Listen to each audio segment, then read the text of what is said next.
আমরা একটা এক্সপেরিমেন্ট করব, ঠিক আছে? আমরা এই একটা খাতা আর একটা পেজ, এই দুটোকে যদি আমরা ওপর থেকে একসঙ্গে ছাড়ি, তাহলে তোমরা কি কেউ পারবে যে তারা একসঙ্গে নিচে নেমে আসবে? কেউ যদি পারো তাহলে তোমাদের মধ্যে একজন উঠে এসে দেখো।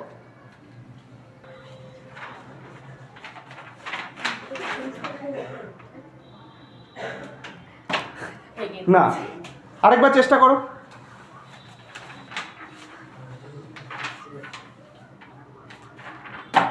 না, খাতাটাই আগে পড়লো, পেজটা কিন্তু পড়লো না। আচ্ছা, আরেকজন দুটোকে দু হাতে রাখবে, রেখে যে কোনোভাবে দুটো যেন সেম ভাবে নিচে নেমে আসে।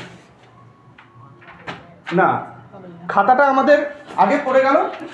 আর তোমরা বলতেই পারো স্যার এটা একটা হালকা জিনিস আর একটা ভারী জিনিস, তাহলে এর মাসটা বেশি, সে অবশ্যই একে বেশি পরিমাণে অভিকর্ষজ টানে টানবে পৃথিবী, তার কারণে ও নিচে পড়বে।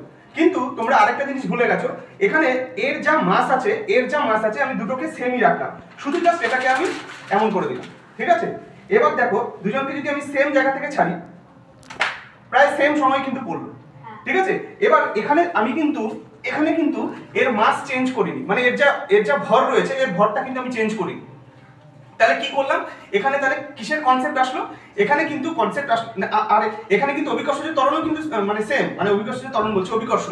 একে আগে যেই বল দিয়ে টানছিল সেই বল দিয়ে এখনো টানছে, এখন এটাকে আগে যে বল দিয়ে টানছিল এখনো সেই বল দিয়ে টানছে। কিন্তু এক্ষেত্রে আমি কি এমন করলাম যে দুক্ষেত্রে সেম সময়ে গিয়ে পড়ছে?